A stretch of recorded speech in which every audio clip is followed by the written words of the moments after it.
जो कि सबसे बड़ा क्षेत्र है, सबसे बड़ा शहर और सही मायने माना जाए तो सबसे अहम शहर है कीव। ऐसे में कीव पूरी तरह से कब्जे में है। यूक्रेन ने यह दावा किया है।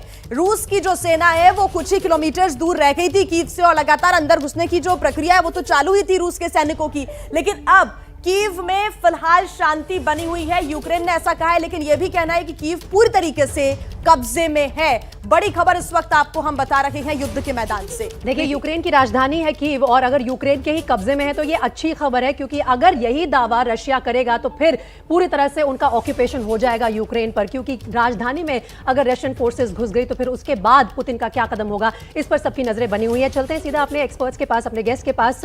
दिबांग, एक बार आपके पास आना चाहूंगी यहाँ पर, क्योंकि हम थोड़ी देर पहले जिक्र कर रहे थे कि कैसे कहा जाए कि गलती किससे हुई है, किसने किसके भरोसे को झूठा ठहराया है। अगर देखा जाए तो ज़ेलेंस्की के साथ भी धोखा हुआ है, क्योंकि अमेरिका ने जो कहा था कि मैं तुम्हारी पीठ थपथपाता रहूंगा, तुम्हारी बैकबोन को सपोर्ट करूंगा, आज वो अमेरिका सिर्फ और सिर्फ दूर बैठकर तमाशा देख रहा है।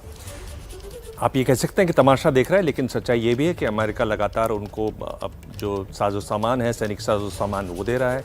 जर्मनी ने पूरी अपनी नीति बदल दी, किसी और देश को दिए जाने वाले थे हथियार वो उनकी तरफ भेजे। तो ऐसा नहीं है कि उन लोग कुछ नहीं कर रहे हैं। आप ये आप देखिए करीब से, तो अमेरिका नहीं करेगा कि वहाँ पर सैनिक भेजेगा। जिस तरह से अफगानिस्तान से उन्होंने लौटे हैं, जिस तरह का मिजाज है वहाँ राष्ट्रपति जो बाइडेन का, उसमें वो ऐसा नहीं कि अपने सैनिक भेजेगा, लेकिन अमेरिका उनको मदद दे रहा है और लगातार और अभी मदद देने की बात हो रही है। वो उसमें वो पास हो जाएगा तो और बड़ी संख्या में वो मदद दी जाएगा। एक मैं बात ये कह रहा हूँ कि मैं देख रहा हूँ सोशल मीडिया पर बहुत लोग मुझे ये कह रहे हैं कि ज़ेलेंस्की छोड़कर भाग गए हैं, ऐसा सूत्र बता रहे हैं। और जो दीपक बोरा जी ने कहा, उन्होंने कहा कि ऐसी अफवाहें हैं। तो क्या थोड़ा सा फर्क कर लें। आपने जरूर सुना और मैंने साफ सुना उनकी तरफ से, उन्होंने कहा कि ये अफवाहें हैं।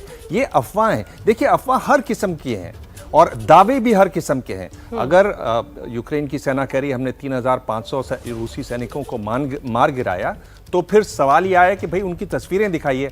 शाम तक यूक्रेन ने कहना शुरू कर दिया कि हम चाह रहे हैं कि रूस आए या और कोई अंतर्राष्ट्रीय संस्थान आए और जो डेड बॉडीज हैं उनको वहां से हटा लें। तो ये एक लड़ाई वास्तविक होती है, दूसरी लड़ाई परसेप्शन की, दावों की, झूठ की, उसकी भी होती है। इसको भी समझने की जरूरत है। और ये एक बड़ा माहिर देश है दोनों तरफ, जो इस तरह के दावे, इस तरह की बातें करते हैं। तो इसमें चीजों को तौल के देखना है। चल रही है, अफवाहों का दौर भी चल रहा है, दावों का दौर भी चल रहा है, लेकिन रक्षा एक्सपर्ट कर्नल दानवीर से जान लेते हैं कि इस वक्त मिलिट्री के तौर पर स्ट्रेटजी क्या चल रही है। कर्नल दानवीर, अगर देखा जाए तो ये बात सच है कि कीव पर कब्जा आसानी से कर सकता था रशिया, लेकिन वो अभी तक हुआ नहीं है। किस नजरिए से छोड़ा हुआ है अभी राजधानी को, वो उसके बारे में मैं चर्चा करूंगी।